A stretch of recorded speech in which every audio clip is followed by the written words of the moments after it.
నమస్తే, నేను మీ జాహ్నవి.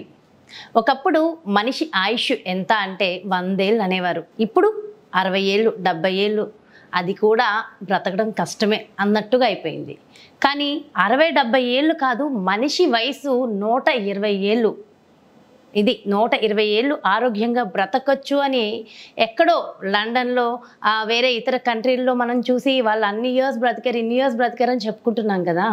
కాదు, మన ఇండియాలో, మన భారతదేశంలో ప్రస్తుతం మన దగ్గర ఉన్న వ్యక్తి వయస్సు 110 సంవత్సరాలు. మనందరికీ సుపరిచితులు సదానంద గిరి స్వామీజీ ప్రస్తుతం మనతో ఉన్నారు. మరి ఖచ్చితంగా ఆయన ఆరోగ్యంగా ఆనందంగా జీవిస్తున్నటువంటి ఆ ఆరోగ్య రహస్యాలు మనకు అందించడం కోసం ఈరోజు మన ముందు ఉన్నారు. సో మనం గురూజీ దగ్గరికి వచ్చేసాము. ఖచ్చితంగా మనందరి కోసం 100 ఏళ్ల రహస్యాల్ని గురుగారు మాటలు అడిగి తెలుసుకుందాం. నమస్కారం గురూజీ. జై శ్రీరామ్. చాలా చాలా సంతోషంగా ఉంది గురూజీ మళ్ళీ మిమ్మల్ని కలవడం. మాకు కూడా అంతే సంతోషం. చాలా సంతోషం. దాదాపుగా 2 సంవత్సరాల తర్వాత మళ్ళీ మనం కలిసాం. ఇప్పుడు మీ వయస్సు 110 సంవత్సరాలు. ఏ మాత్రం తగ్గలేదు, అంతే ఎనర్జెటిక్గా, అంతే యాక్టివ్గా ఉన్నారు. చాలా హ్యాపీగా ఉంది గురూజీ. అయితే మొదటి ప్రశ్న, మీ 110 సంవత్సరాల ఈ జర్నీలో 110 సంవత్సరాలు ఇంత ఆరోగ్యంగా ఆనందంగా మీరు ఉండడానికి అసలు ఎలాంటి ఆరోగ్య రహస్యాలు పాటించారు? మేమందరం ఎలాంటి ఆరోగ్య రహస్యాలు పాటించాలంటారు? మేము కూడా అన్ని సంవత్సరాలు బ్రతకడం ఈజీ అని అంటారా? ప్రతి ఒక్కళ్ళు బతకచ్చు తండ్రి. వక్రతుండ మహాకాయ కోటి సూర్య సమప్రభ నిర్విఘ్నం కురుమే దేవ సర్వకార్యేషు సర్వదా శరదిందు వికాస మందహాసం స్ఫురదిందీవ రఘులోచనాభిరామం అరవింద సమాన సుందరాస్యాం అరవిందాసన సుందరీం ఉపాస్మహే. ఓం సరస్వత్యై నమః. జ్ఞానానందమయం దేవం నిర్మల స్ఫటికాకృతిం ఆధారం సర్వ విద్యానాం శ్రీ హయగ్రీవ గురుం ఉపాస్మహే. మా గురుదేవులైనటువంటి మహంతి హిమాలయ గిరిజీ మహారాజ్ వారి పాదపద్మములను మనస్సులో స్మరించుకొని మీరు అడిగిన ప్రశ్న ఆరోగ్య రహస్యము అని అంటారు. ఇది రహస్యమేం కాదు, ఒక జీవన విధానం, ఒక సిస్టమాటికల్ వే ఆఫ్ లైఫ్. హిత ఆహారము, శుచాహారము, మితాహారము అనే 3 పద్ధతులు ఉంటాయి.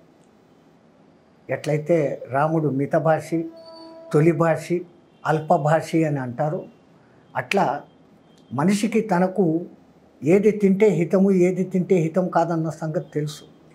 ఏదో ఒకడికి బెండకాయ పట్టదు, ఏదో ఒకడికి వంకాయ పట్టదు, కొన్ని ఉంటాయి. వాళ్ళు దాన్ని అవాయిడ్ చేస్తారు. అది తింటే నాకు నవ్వు వస్తుంది.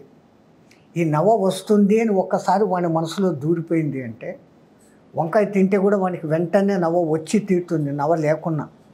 ఎందుకంటే ఇట్ ఈస్ ఇంటర్నల్ ఫీలింగ్. వంకాయ తింటే నాకు నవ్వా అని అనుకున్నాడు, అది లోపల రికార్డ్ అయిపోతుంది. సో ఫస్ట్ ఆఫ్ ఆల్ మనము పరమాత్ముడు మనకి ప్రకృతిలో ఎన్ని కాయగూరలు ఇచ్చాడు, తినేందుకు ఇచ్చాడు. సో వాటిని తింటే మనకు ఏమీ జరగదు. ప్రతి దాంట్లో నుంచి కూడా ఒక మంచి గుణం ఉంది. ఐరన్ మీకు దండిగా దొరకాలంటే వంకాయే, దాంట్లో ఉన్నంత ఐరన్ ఇంకెక్కడ మీకు దొరకదు. అట్లా ఉంటుంది కొన్ని పదార్థాలను.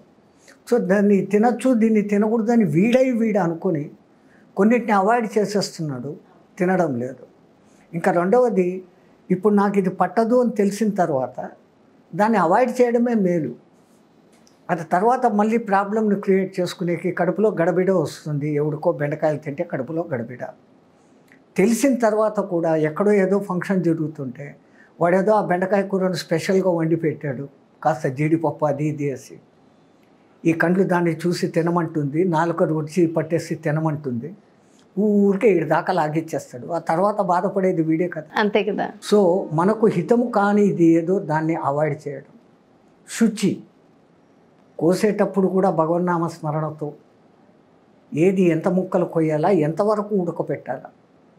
విపరీతంగా ఉడకపెట్టేసి దాంట్లోని విటమిన్లు, కాల్షియమ్స్ అన్నీ కూడా కాలిపోయి చచ్చిపోయేటట్టు చేసి ఉడకపెట్టేసి ఆ తర్వాత ఆ నీళ్ళను కూడా వంచేసి మనం తినేది చెత్త తింటున్నాం కాబట్టి బలం లేదు. పాతకాలంలో వాళ్ళు దంపుడు బియ్యము వాళ్ళ ఇంట్లో వాళ్ళే వడ్లు దంచుకొని వడ్ల మీద పొట్టు పోతే చాలు దాంతో వండుకునేవాళ్ళు. ఎంతటి ఫైబర్ దాంట్లో ఉంటుందంటే అంత శక్తివంతం. ఒక్కసారి వాళ్ళు ఇంత అన్నం తిన్నారంటే 6-7 గంటల వరకు మళ్ళీ ఆకలి కానివంత పరిస్థితి ఆ ఉత్త అన్నంలో ఉండేది. ఇప్పుడు మనం polished rice, double polish, triple polish ఎంత తెల్లగా ముత్యాలలాగా ఉండాలి. ఏముంది అంతా చేసి ఇంత నీళ్లు పోసి గంజి వేసి ఆ గంజి కూడా వంచేసి ఇంకా మనం తింటూ ఉన్నది ఉత్త కార్బోహైడ్రేట్స్ తప్ప ఇంకేమీ లేదు. పోషక విలువలన్నీ బియ్యంలో నుంచి పోతాయి, ప్రతి వస్తువులో నుంచి కూడా. ముడి పదార్థాలు ఏది ఎట్లా తినాలో అవి అట్లా. ప్రకృతి పరంగా మనకు ఏ సీజన్లో పరమాత్ముడు ఎంత అద్భుతంగా ఆయా సీజన్లో ఆ పండ్లు ఇచ్చాడు, ఆయా పండ్లను భుజించడం డైరెక్ట్గా. దాంట్లో మళ్ళీ సిరప్పులు చేసుకొని స్క్వాష్లు జ్యూసులు చేసుకుని దాంట్లో మళ్ళీ కెమికల్స్ కలుపుతారు. ఈ కెమికల్స్ కలపడం మూలంగా ఆ కెమికల్స్ మన మీద ఎఫెక్ట్ చూపిస్తాయి. దేవుడు అంత చక్కగా పండ్లు ఇచ్చాడు, పళ్ళు ఉన్నాయి, మనకు పళ్ళు ఉన్నాయి. ఆ పండ్లతో కొరికి తింటే ఆ పండ్లకు శక్తి, చిగుర్లు బలంగా ఉంటాయి, అన్నీ బాగుంటాయి. మరి ఇప్పుడు ఈ సీజన్ అని లేదు, ఏ సీజన్లో అయినా అన్ని ఫ్రూట్స్ వచ్చేస్తుంది. అసలు ఏ సీజన్లో ఏ ఫ్రూట్ వస్తుందో కూడా అర్థం కానట్టుగా ఉంది. మానవుడు తెలివి మీరిపోతున్నాడు, పరమాత్ముడు ఇచ్చిన జ్ఞానాన్ని వక్రానికి వాడుకుంటున్నాడు. అఫ్కోర్స్ ఇప్పుడు పెరిగిన జనాభాకు అవసరాలు అవుతున్నాయి. ఏ సీజన్లో ఏ పండ్లు తిన్నా కానీ ప్రమాదం లేదు. సీజన్లో పండ్లు తింటే మంచిది. ఇప్పుడు మామిడి పండ్ల సీజన్, ఎంతటి వాడైనా కానీ కొన్ని మామిడి పండ్లు తిని తీరాలి. కానీ మామిడి పండు తింటే వెయిట్ గెయిన్ అవుతామని చెప్పి ఇది ఈ అనుకోవడాల్లోనే ఉంది, ఏమీ లేదు. ఫస్ట్ మనం అదొక ఇంప్రెషన్ పడిపోతుంది లోపల. ఆ పడినాక మీరు తిన్న వెంటనే మీకు వేడి చేస్తుంది, ఎందుకంటే it is already recorded in you, it comes out, అదే బయటకు వస్తుంది తప్ప రెండోది కాదు. ఏ పదార్థము ఏ మనిషికి అపకారము చెయ్యదు ఎట్టి పరిస్థితుల్లో. వీఆర్ డిసైడెడ్ ఆల్రెడీ, ముందుగానే మనం అనుకోపట్టి అది జరుగుతుంది. ఇంకా రెండవది మితాహారం. మూడవది బాగుంది కదా, వాళ్ళు ఎవరో పెడుతున్నారు కదా అని ఈడి వరకు మెక్కకుండా 2 వంతులు భోజనము, 1 వంతు నీళ్లు, 1 వంతు గాలి ఆడేదానికి ఖాళీగా కడుపును ఉంచుకున్నప్పుడు ప్రతి 6-7 గంటలకు డైజెషన్ సిస్టమ్ బ్రహ్మాండంగా జరిగిపోయి అది జరుగుతుంది. ఇంకా అన్నిటికన్నా ముఖ్యమైనది టైం సెన్స్. 12 గంటలకు భోజనము అంటే 12కు ఒక 5 నిమిషాలు 10 నిమిషాలు దాటేంత వరకు ఉండొచ్చు. 12కు 10 నిమిషాలు ముందు తినచ్చు. 12 దాటి 12:30 అయిందా ఇంకా ఆ రోజుకు భోజనం చేయకూడదు. అంతగా టైంను మెయింటైన్ చేస్తే ఆ మెషనరీ, మన ఇంటర్నల్ మెటబాలిజం అనేది దానికి అకస్టమేషన్ అవుతుంది, అలవాటు పడుతుంది. ఎవరో ఒక బలవంతుడు పైల్మాన్ ఉన్నాడంట, ఆడు ఎంతమందినైనా కానీ ఓడిచ్చేస్తున్నాడు. వాడిని ఓడించాలి, అసలు వీడి బలంలో ఏమి రహస్యము అనుకొని వాడిని వెనకాల సిఐడిలను పెట్టారు. వాళ్ళు అందరూ వాడిని గమనిస్తూ ఉన్నారు. ఆఖరికి వాళ్ళకు వచ్చిన కంక్లూషన్, వీడు టైం దాటితే తినడు, టైంకు మటుకు ఖచ్చితంగా ఏం దొరికితే అది తినేస్తాడు. అది రహస్యము. వాడి టైంను తప్పించినామంటే వాడి బలం పోతుంది. నేను టైం తప్పియాలని ఆడు స్నానం చేసేటప్పుడు నువ్వుల నూనె పెట్టుకుంటా ఉన్నాడు తల. ఆ టైంలో లోపలికి పోయినారు. పోయి మాకు నీ చేతుల్లో నుంచి ఇప్పటికిప్పుడు ఏదైనా దానం కావాలా స్వామి అని అడిగినారు. ఆయన టైం చూసుకున్నాడు, 12 అవుతుంది. ఇప్పుడు ఇంకా స్నానం చేసేసి పోయి వాళ్ళకు దానం ఇచ్చేదానికి టైం అయిపోతుంది, తన భోజనం టైం అయిపోతుంది. ఉండండి ఇస్తానని చెప్పేసి ఆ చేతిలో ఉన్న నూనె గిన్నెను తాగేసి చేతుకున్న ఉంగరం తీసి ఇచ్చేసాడు. 2 పనులు అయిపోయాయి. So he has not missed the time. So nobody can able to beat him. ఎవరు అతన్ని జయించలేకపోతున్నారు. అంటే ఆ టైం సెన్స్. మీరు ఇలానే అంటే టైంకి తినే ప్రణాళికనే 90% ఉంటాము. కానీ ఒక సన్యాసి నాకు ఈ టైంకు మీరు పెట్టాలా అని ఇంకొకరిని అడిగేదానికి హక్కు లేదు, నాకు ఇది కావాలా అని అడిగే హక్కు లేదు. వాళ్ళు ఎప్పుడు పెడితే ఏం పెడితే అది మాత్రమే తినాలి. సో ఈ రెండింటినీ కంపేర్ చేసుకుంటూ మేము ఏ చోటుకు పోతే మాకు ఏ టయానికి భోజనం దొరుకుతుందో తెలిసి ఆ టయానికి ఫిక్స్ అయిపోతాం. ఈరోజు నాకు 2 గంటలకు భోజనం దొరుకుతుంది అని అనుకుంటాం. సో ఆ ఉన్నన్ని రోజులు ఆ 2 గంటల మెయింటెనెన్స్. ఇంకా ఆ ఊరు ఇడిచిపెట్టిపోయాము. ఆశ్రమాల్లో అక్కడ ఇక్కడ అన్నదానాలు 11:30 నుంచే మొదలవుతాయి. 12 గంటలకు పోయేస్తాము, ఇంత తినేస్తాము, చేసేయాలి. మళ్ళీ రాత్రికి ఉందా లేదా మాకు అవసరం లేదు. ఒకప్పుడు దగ్గర 70-80 సంవత్సరాలు ఈ కట్టె ఏకభుక్తంగా అలవాటై వచ్చింది. ఏకభుక్తం. ఉదయం టిఫిన్లు, మధ్యాహ్నం స్నాకులు, రాత్రి టిఫిన్లు ఇవన్నీ ఏముండవు. ఒకటేసారి తినాలి. మధ్యాహ్నం ఒకటేసారి 12 నుంచి 2 లోపల ఎవరైనా పిలిచి పెడితే తినాలి, లేకపోతే ఆ రోజుకు మంచినీళ్ళే. అంతే. అది 1 రోజు కావచ్చు, 2 రోజులు కావచ్చు, 11 రోజుల వరకు ఉండేటట్లు మా గురువు మాకు తర్ఫీదు ఇచ్చాడు. అంటే ఎట్లా ఇచ్చారు అంటే, చాంద్రాయణ వ్రతం అనే ఒక విధానం ఉంటుంది. పౌర్ణమి రోజు 15 పిడికిళ్ళ రొట్టె ముక్కలు, దానికి అవసరమైన 2-3 రకాల కూరలు, దాల్, నెయ్యి, బెల్లము అన్నీ పెడతారు. ఈ కట్టె మొదట్లో చాంద్రాయణ వ్రతము అంటే ఏందో వ్రతము అంటే బాగుందిలే, ఇంత ప్లేట్ ఫుల్స్ పొద్దున్న నుంచి రాత్రి వరకు తినిపించకుండా ఉన్నా. నా లైఫ్లో మొదటిసారి ఉపవాసం ఉన్నది అప్పుడే, చాంద్రాయణ వ్రతం మొదలప్పుడు. దానికి ముందు ఆశ్రమం దిక్కుమాలింది, ఊరికి తినడమే ఆశ్రమంలో. ఎప్పుడైతే ఈయన ఈ చాంద్రాయణ వ్రతం మొదలుపెట్టి పగలంతా తినకూడదు, రాత్కు చాన్కు దేఖనేకే బాద్ ఖానా హై, రాత్రి చంద్రుడిని చూసినాక తినాలా అన్నాడు. అవును, రైట్. బలవంతంగా సచ్చి చెడి ఉదయం అంతా ఎట్లో నోరు కట్టుకొని ఉన్నాను. సాయంత్రం ఆ 15 పిడికిళ్ళ ఇంత పెద్ద కుప్ప రొట్టె ముక్కలు, అంతంత కప్పుల్లో పప్పు, దాలు, అన్ని సబ్జీ, నెయ్యి, బెల్లము పెట్టేసరికి ఈ వ్రతం ఏదో భలే బాగుంది, ఎన్నాళ్ళైనా కానీ ఈ వ్రతం చేస్తాము అనుకున్నాను. ఒక 7-8 రోజులు పోయినాక డౌట్, కుప్ప తగ్గుతుంది. మా పక్కన ఇంకో సాథీని అడిగాను, ఏమైనా ఇది మొదటి దినమేమో ఇంత పెద్దది ఉండింది, పెద్దగా తెల్ల, ఇప్పుడేంది కుప్ప సగమైంది అన్నాను. అవును, నీకు తెలీదా, పౌర్ణమి కళ ఎట్లెట్లా ఒకటి తగ్గుతుందో ఒక్కొక్క పిడికెడు తగ్గించేస్తారు.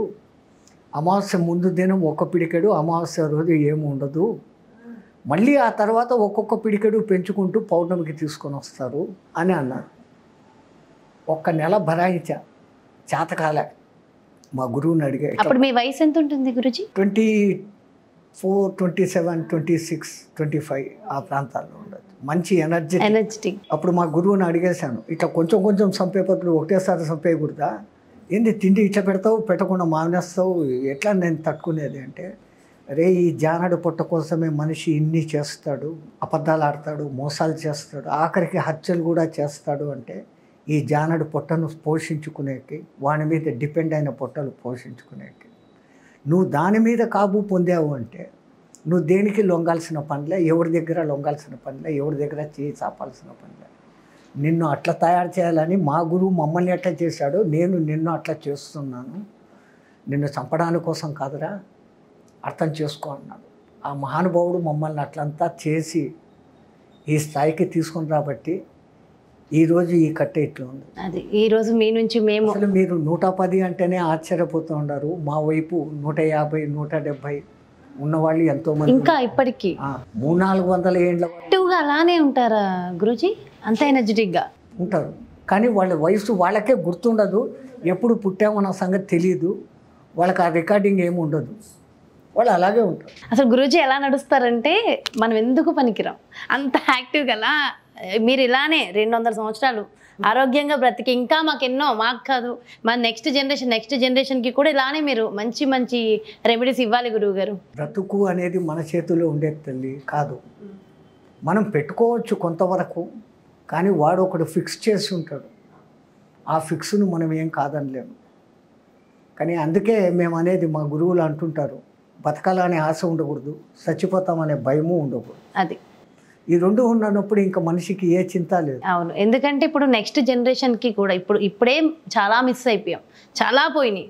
అసలు ఆయుష్ రేపు నిజంగా ఎలా పోతుందా, బ్రెయిన్ స్ట్రోక్లు, హార్ట్ స్ట్రోక్లు, అసలు మీతో మాట్లాడుతుంటే ఇంకా చాలా వస్తున్నాయి. ఎందుకు అంటే దిక్కుమాలిన టెన్షన్లన్నీ మనిషిని ఎత్తినేసుకుంటున్నాడు, తనకు అవసరమైనటివి తనవే సాల్వ్ చేయలేకపోతే వస్తుంటే ఆ పేపర్లు టీవీలు చూసి ఈ సినిమాలు చూసి దిక్కుమాలిన టెన్షన్లలో పడిపోతాను. So tension makes the trouble. మనసుని ఎప్పుడూ ప్రశాంతంగా పెట్టుకోవాలా, మనసును ఏమీ రాయని తెల్ల పేపర్ లాగా పెట్టుకొని ఉండాలి. ఏదైనా దాని మీద రాస్తాము వెంటనే ఎరేస్ చేసేయాలి. ఒకళ్ళు ఇప్పుడు కలిసాం, మాట్లాడాం ఇంత ఆప్యాయంగా, ఈ క్షణమే ఇంతే, మీరు బయటికి వెళ్ళిపోయినారంటే మీరెవరో నేనెవరో, అయ్యో ఆ పాప మళ్ళీ ఎంత బాగా మాట్లాడింది, ఎంత చక్కగా చెప్పింది, అయ్యో ఎంత బాగా చెప్పింది, ఎన్నిసార్లు అనుకున్నా ఏముంది అక్కడ, ఇంకా ఆ సబ్జెక్ట్ ఇక్కడ ఉంది, ఇది అయిపోయింది, ఫినిష్. సో ఆ విధంగా ఉండగలిగితే, మనస్సును ప్రశాంతంగా ఉంచగలిగితే, అది హెల్త్ను ఇంటర్నల్ ఎప్పుడు బాగుంటుందో ఎక్స్టర్నల్ బాగుంటుంది. ఈ రెండు ఒకదాని మీద ఒకటి డిపెండ్. సైకిల్ 2 చక్రాలలాగా ఎక్స్టర్నల్ బాగుంటే ఇంటర్నల్ బాగుంటుంది, ఇంటర్నల్ బాగుంటే ఎక్స్టర్నల్ బాగుంటుంది. మా ఉద్దేశంలో ఇంటర్నల్ ముందు బాగా పెట్టుకుంటే ఎక్స్టర్నల్ ఆటోమేటిక్గా బాగుంటుంది. సో అప్పుడు ఎవరైనా 120 సంవత్సరాలు ఈజీగా హ్యాపీగా బ్రతికేయచ్చు మనిషికి అంటారు. పరమాత్ముడు ఇచ్చిన ఆయురార్థం 120. అందుకే షష్ఠి పూర్తి అని పాతకాలంలో చేసేవాళ్ళు. ఎప్పుడు షష్ఠి పూర్తి? 60 ఏళ్ళు వచ్చాక వానికి 60 ఏళ్ళు వస్తే షష్ఠి పూర్తి కాదు. పెండ్లి అయినప్పటి రోజు నుంచి 60 ఏళ్ళు పూర్తి అయితే, భార్యాభర్తలు ఇద్దరు బతికి ఉంటే అప్పటికి వాళ్ళకు 80 ఏళ్ళు. సహస్ర చంద్ర దర్శనం. 20 ఏళ్ళ వయసులో పెండ్లి అయింది అనుకోండి, 60 ఏళ్ళ వయసు, 60 ఏళ్ళ వరకు వాళ్ళు ఇద్దరు అన్యోన్య దాంపత్యంలో ఉంటే అప్పటికి 80 ఏళ్ళు సహస్ర చంద్ర దర్శనం ఇద్దరూ చేసుకున్నట్లు. అప్పుడు భార్యకు 80 ఏళ్ళు దాటింటాయి, అదే దాటి 60 ఆటోమేటిక్గా దాటి ఉంటాయి. అప్పుడు చేసుకునేది నిజమైన షష్ఠి పూర్తి. అంతేగాని 60 ఏళ్ళు వచ్చాక చేసుకునేది 60 ఏళ్ళు వచ్చినప్పుడు సహజంగా చేసుకుంటారు. అది రెండవ షష్ఠి పూర్తికి వీళ్ళు ఉండరు. చాలా అద్భుతంగా వివరించారు గురుగారు. ఇంకా చాలా ప్రశ్నలు, చాలా ఆరోగ్య రహస్యాలు కావాలి. Thank you so much Guruji. నమస్తే. ఎస్, చూసారు కదండి, ఇంకా చాలా తెలుసుకోవాలని ఉంది. సో మరో డెఫినెట్గా మీకోసం ఆరోగ్య రహస్యాలు, మీ అందరికీ కావాల్సిన మంచి మంచి రెమెడీస్ గురువుగారు ఇవ్వడానికి సిద్ధంగా ఉన్నారు. సో చాలా డీటెయిల్గా 120 సంవత్సరాలు మనం కూడా బ్రతకాలంటే ఎలాంటి ఆరోగ్య రహస్యాలు పాటించాలి, ఎలాంటి ఆహార నియమాలు ఉండాలి, డీటెయిల్గా ఎక్స్ప్లెయిన్ చేశారు కదా. మరో ప్రత్యేకమైన కార్యక్రమంతో మళ్ళీ మీ ముందుకు వచ్చేస్తాను. నమస్తే.